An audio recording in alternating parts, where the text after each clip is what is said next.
Dated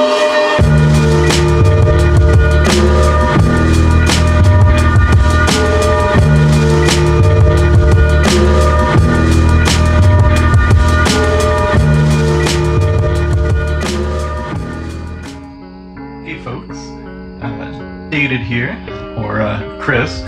This is a bit of a different video for this channel. This will not be music related per se, but this is actually going to be a video looking at a collection of mine. So this is going to be a little bit off topic for the channel, but I wanted to sort of take a bit of a look into something that is near and dear to me, and definitely plays a role in my music making and my influences.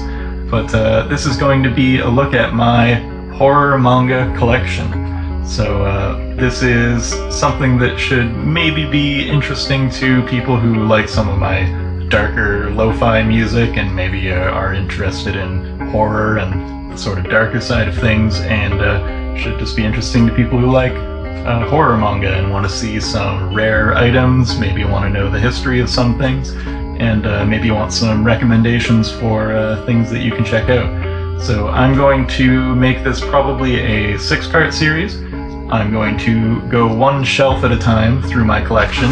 I have quite a bit of horror manga. I have probably the closest thing to a complete collection that I've seen in terms of English horror manga. And I also have a lot of obscure, weird stuff, Japanese stuff. And I just want to document it all and talk about it. So I'll go through one at a time on the top shelf, and we'll just talk about what's there. So this will be the shelf that we're taking a look at today. As you can see, the full shelf has quite a lot on it, hence why this is not going to be one video. I think it would just be way too much to cover in one. So I'm just going to go left to right here, and we can take a look at what's here. The first thing that you'll see on here is this set here. So this is actually the Junji Ito collection. This is the Japanese full run of Junji Ito's earlier stories. So this is, at the time this was printed, a complete collection of everything he had published. Now, since then, there's a lot of new material that had come out since then, so in a lot of like the new Viz anthologies, for example, you'll see a lot of new stories that aren't in these older ones, but this is like all the classic Junji Ito material. So this is like the old Tomie stories, all of his old one-shots. This is all pre-Uzumaki, so Uzumaki is not in here. But yeah, a lot of good classic stuff.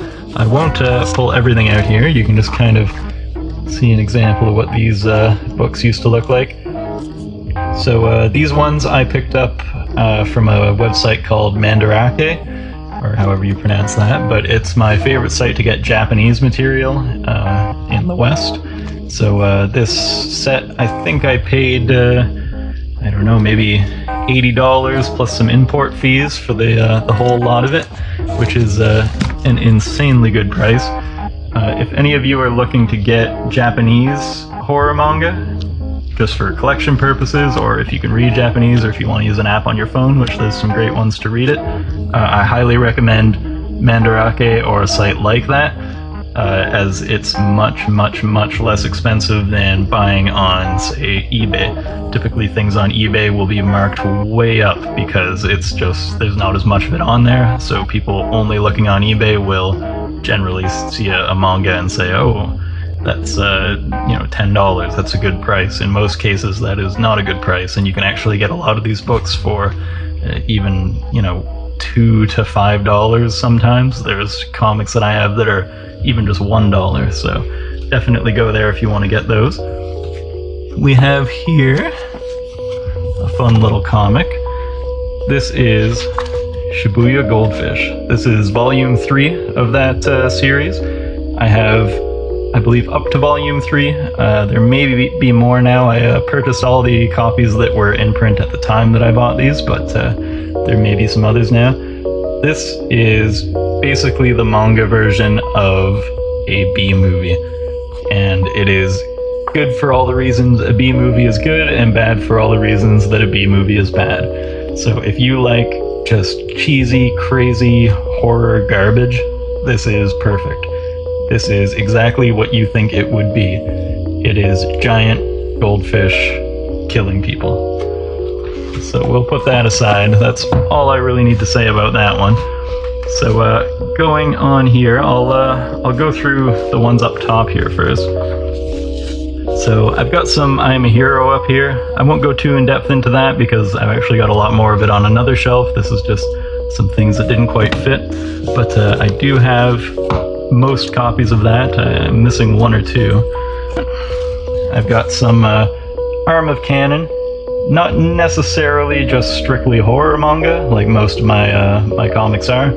This is kind of like dark action with some horror elements in it. It's got crazy detailed illustrations.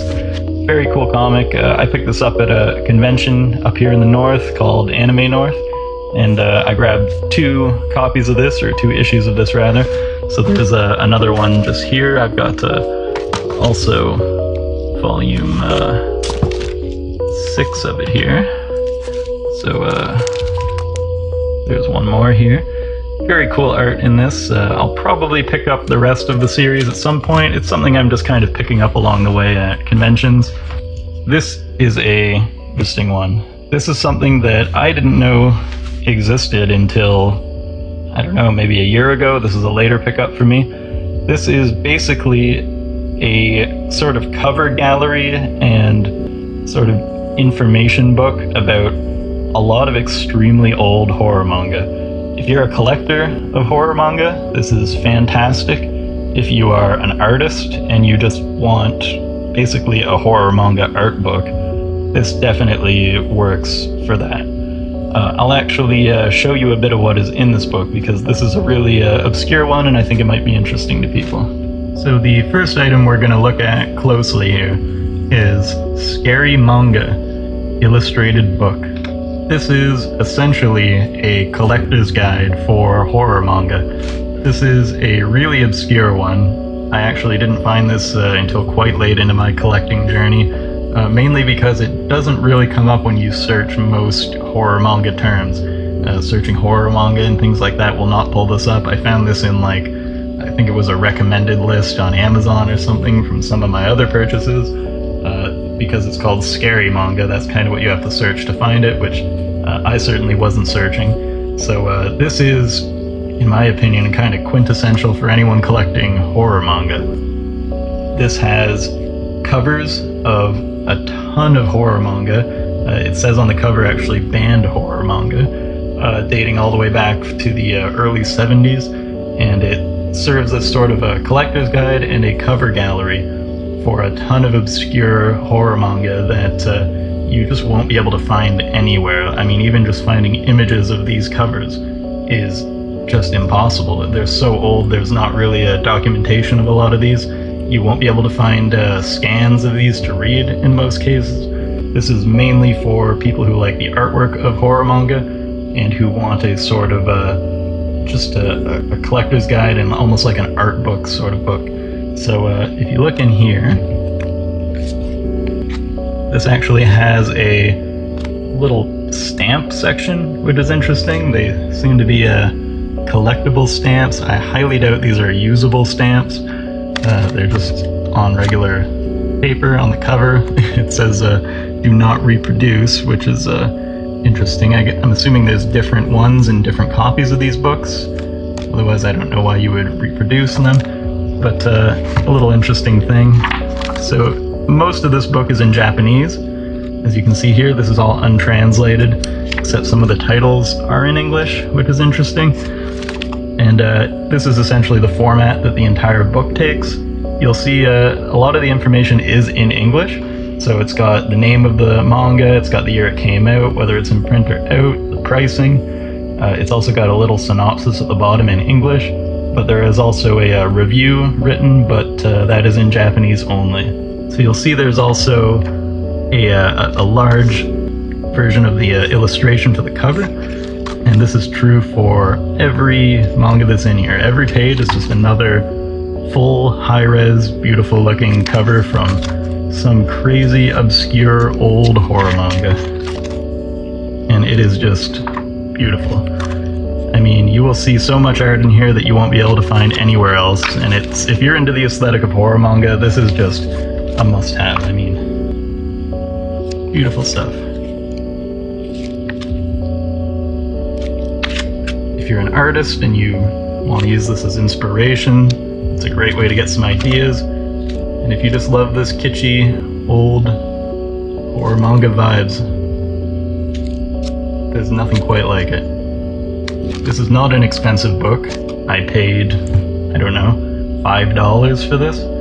I don't think many people are even aware of this book. I think it's pretty slept on. A lot of horror manga that is out of print and old is very expensive nowadays. This, however, is not expensive at all. I think it's just not something that is on many people's radars. So if you do have a horror manga collection, definitely pick this up. Back to the shelf here. I'll cover some of the items in front here. Not everything in this collection is strictly just manga. I also have a lot of collectibles related to horror manga. There are a couple of things that I do not own. For example, the figures here that I'm going to be talking about, I don't have all of them. This game that I'm going to show you in a moment, there is another copy of it that I don't have. And there are also, there's some very rare Junji Ito figures that I do not have. But we'll sort of go through what I do have. The first item here is this lovely little Kazuo Yumezu figurine. This is actually not only extremely inexpensive, I think I paid under $5 for this, but it's actually really gorgeous. It's very solid color, nice material. If you want a cheap little thing to put on your desk, you really can't go wrong with this. So this is a higher quality than your average action figure, I would say. So these other boxes here also contain basically the same thing as this. It is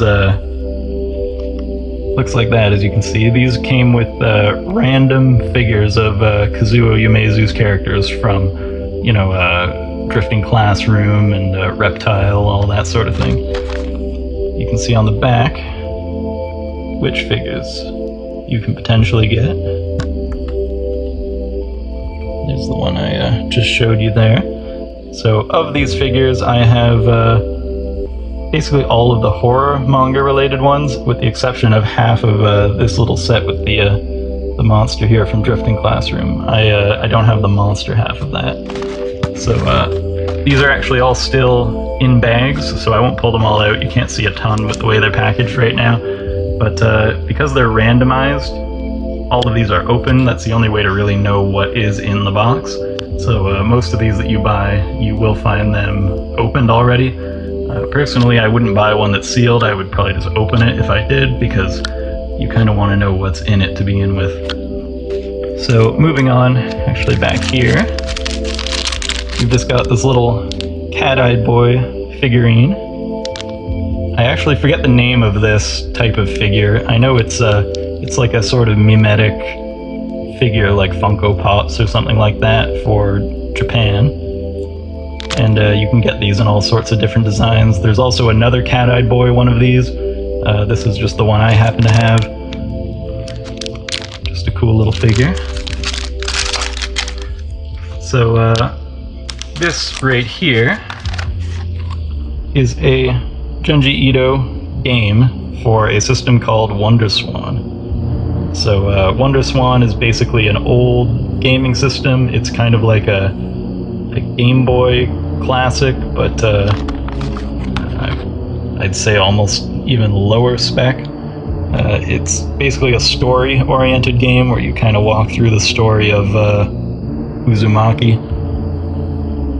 I don't have the console, so I can't actually play this, but I will open it up and show you what it looks like.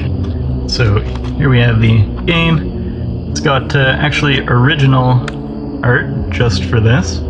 So that's kind of the main reason I picked this up. I just like having something that doesn't really exist in the manga or anywhere else. And opening up the box here.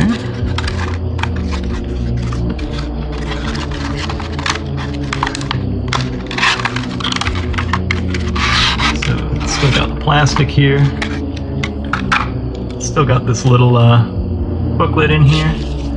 It's got your standard sort of game information. If you've ever had a Game Boy game or anything like that, you're used to these sorts of booklets. It's got some screenshots from the movie, the live action film. Just an interesting little thing. And this is what the game itself looks like. It actually comes in this little case here. And that's it.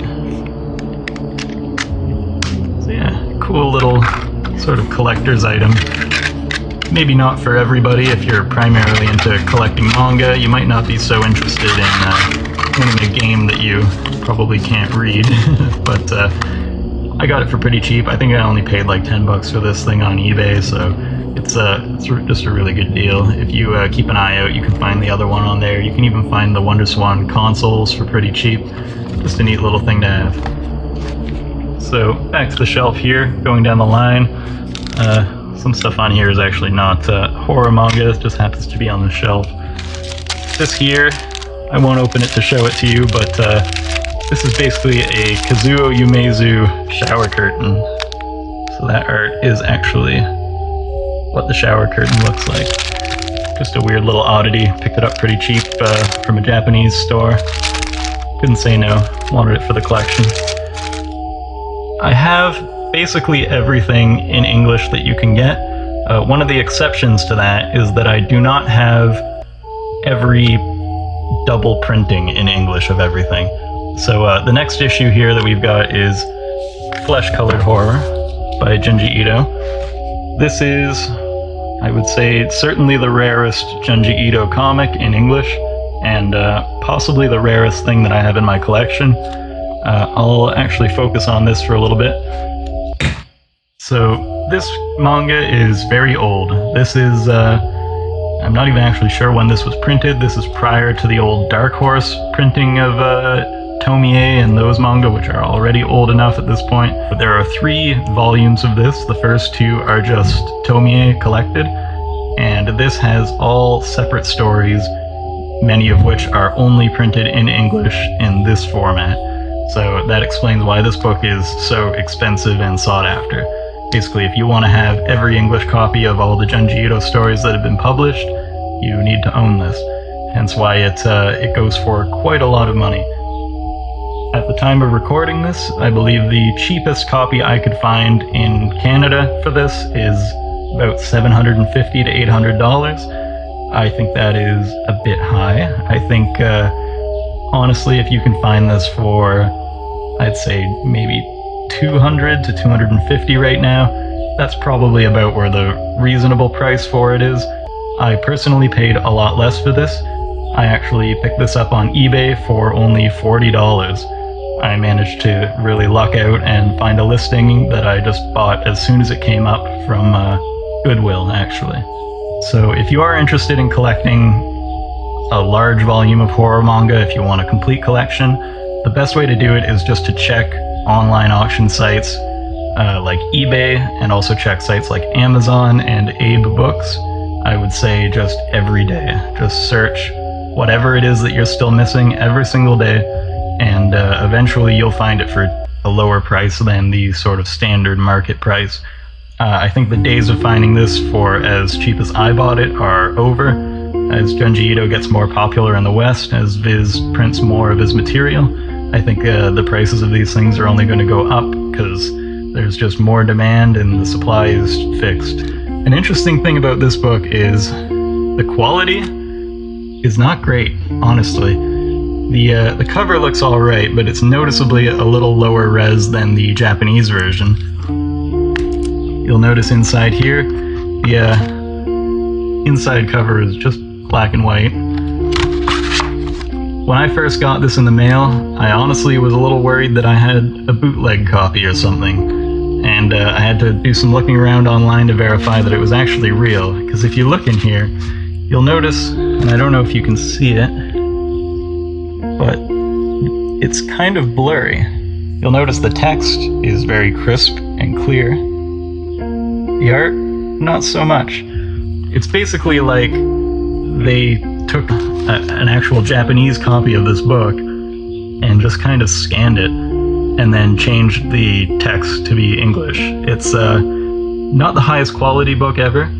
That said, it is still perfectly reasonable, and it still looks, pretty great. It's certainly better than reading scans or something, but yeah, a little interesting fact about this. I honestly find the weird quality and the sort of products of its time to be part of the reason this is such an interesting book to have. I really like this one. Glad I picked it up. Before I move on to the next item, I'll also point out that up here, I do have also the second volume of the Tomie comic. So this is, again, from the same series as that Flesh-Colored Horror. Has all the same weird, blurry art issues and everything that comes with that other volume. While I don't generally buy doubles of comics, this one I just kind of picked up because it was a good price. I would like to have all of them at some point, maybe, but I do have Tomie in the nice Viz hardcover collected volume. So that's why I'm not really gunning for getting every different printing. There are 3 separate printings of Tomie in English. There's the Comics 1 version, there's the Dark Horse version, and there is the new Viz version. So that's that one there. As you can see, I also have Uzumaki in the hardcover and Gyo in the hardcover. I won't go too in-depth into those. They're the new printings. Everyone kind of knows about them. So moving on here, we have Museum of Terror Volume 3. So I'll pull it out for a look here. So this is the Dark Horse printing. Similar to the last one, they printed Tomie Volume 1, Tomie Volume 2, and then on the third volume, they printed an assortment of Junji Ito stories. Much like the other set as well, this is based on a Japanese sort of anthology of Junji Ito's work. Basically, there is this Junji Ito collection, but there's also a Museum of Terror collection in Japan that looks just like this, same cover, same everything, and it's just a collection of Junji Ito's stories, except they're in a different order. So this volume 3 from this series has different stories than Flesh-Colored Horror. Many of these, again, only exist in this printing in English. So this has one of my personal favorite stories, The Deserter, and as you can see, it has Long Hair in the Attic. It has a ton of great stories. Definitely recommend picking this up if you want to own a complete Junji Ito collection in English. Again, this is out of print. It's old. Junji Ito's only getting more popular here, so the price on this is quite high. For this one, I lucked out. I picked this up on Amazon, I'd say maybe 2 years ago or so, for only $40. Nowadays, you can expect to pay certainly well over $100 for this. Sometimes you can find a set of the first 2 Tomies and this for maybe $250, $300, which I would say is a steal if you can find that. Buying just this book on its own, generally you're probably paying $150 to $250.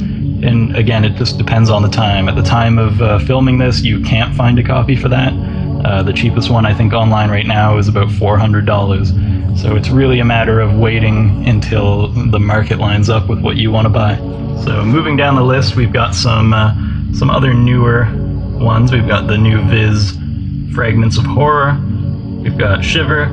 Up here I also have Smashed. Above it there, that's not a horror manga. We've got some Berserk. I won't go into Berserk. It's not really horror manga, I wouldn't say. But here, this is it's an interesting one. It's basically a collection of Junji Ito stories that are kind of centered around sort of younger female characters, which is ironic because that's what most of his stories are based around. But clearly, this is a collection going from maybe more of a female audience, sort of like high school females. It's just an interesting little edition here. It's got an interesting little cutaway cover where you can see the inside cover. It's kind of a cool touch. Again, I picked this up off of Mandarake. I didn't pay very much for it. I actually had to keep checking for a long time to even find this in stock, But the nice thing about that site is when you can find something in stock, it's generally not that expensive. If you want to just pick one of these up on eBay, though, you're probably going to be paying, again, a bit more than it's actually worth. Expect to pay, $20 to $40 for a copy of this on eBay. Things are generally marked up on there if it's something from Japan. But moving on, I've got Volume 1 of Dragonhead here. I actually do have the full series of Dragonhead, which I'll take a look at in a future installment. But yeah, this is just sitting there. All I'll say about that for now. Moving down the list, we've got another Japanese volume here. So many of you, I'm sure, will recognize this. This was actually reprinted in English as Smashed. So Smashed actually has more stories than this does. This is, I would say, about half of what's in Smashed. So it just had a slightly different printing in Japan. So the next book here, another popular one, Black Paradox. Still got the little slip on the bottom. I try to keep those anytime I have them. It's interesting. Every book in Japan tends to have one of these. It's called an obi strip. And it's just kind of like a little advertisement for other books that have come out by the author or might be coming out soon. Just a neat little thing to have. I don't think it necessarily affects the value of a book to have it, but from a collector's standpoint, it's just a neat little bit of history. This is just the Japanese copy of this because, again, it does not exist in English. So I'm sure eventually Viz will probably print this one in English. At this point, they've already announced they're going to be printing Hellstar Ramina, which is certainly one of his, I would say, more controversial ones in terms of popularity. Some people love it, some people don't really care for it, and this is kind of in that same category. It's not quite as popular as, say, Uzumaki or Tomie or anything like that. So moving down the line, we've got Junji Ito's Cat Diaries, the English printing. We've got the Dissolving Classroom English printing. Again, those are some newer prints, so I'll not go into too much depth on those. They're not, there's not much to say, they're not very obscure. You can still go and pick those up today for pretty cheap. This here is a Japanese printing of Hellstar Ramina. So this is coming out in English, being printed by Viz.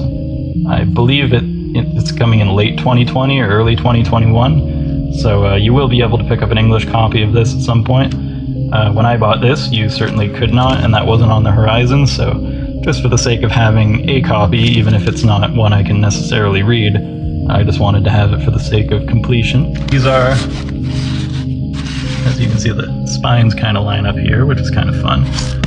These are Tomie, Volume 1 and 2 in Japanese.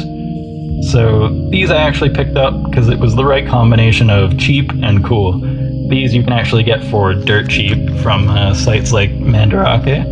And yeah, it's just cool. The covers line up. It's a pretty thick, big, hefty comic for the price you can pay for these. I think I paid, I don't know, maybe $5 for the pair of them. It was really not much. And the main reason I wanted these is because of the cover art.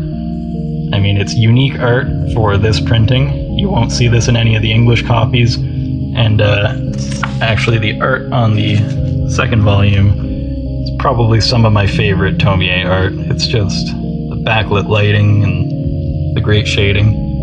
It's just a really cool piece to have for, again, not very much money.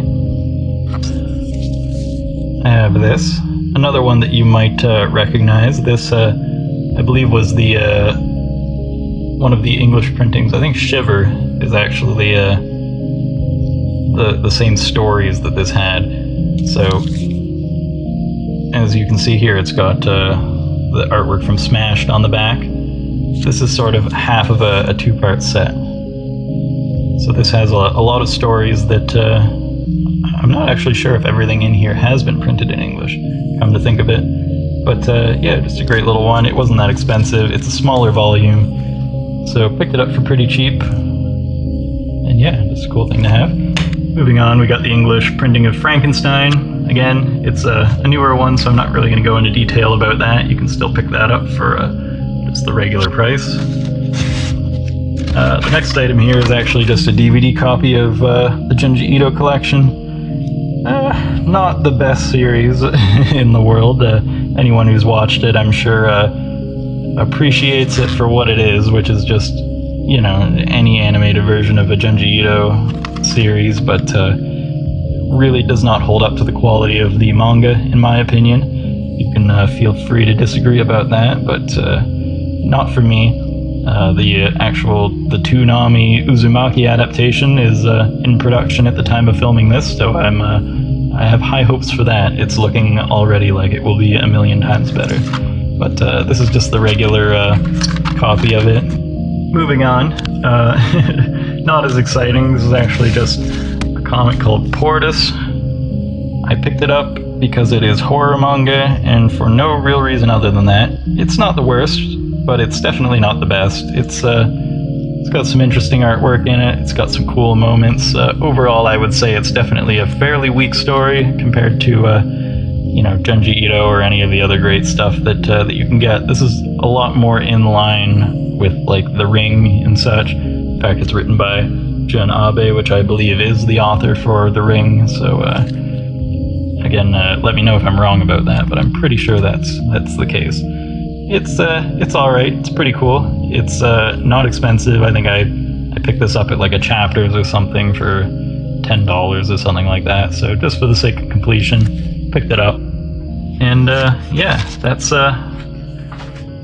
it for shelf number 1. So in the next video, we will move down to shelf number 2, and then so on and so forth for all the shelves. And then I'll do a final video just of some things that don't fit on this shelf. And I'll walk you guys through it all. So this is going to be sort of an informative video, as well as I guess me just showing off a little bit, to be honest. But I want to go a bit in depth into the history of some of these comics, and talk about how to pick them up, some recommendations for some things you may not have heard of. And yeah, so it should be informative for anyone interested in horror manga, or really just horror in general. If you're into horror and you have not read any horror manga, I would 100% recommend it. There is nothing like horror manga in all of horror. It is really that sweet spot between visual media and written media that nothing else can really touch. It's bizarre and effective. So I hope you guys have enjoyed this, and I will see you in the next one.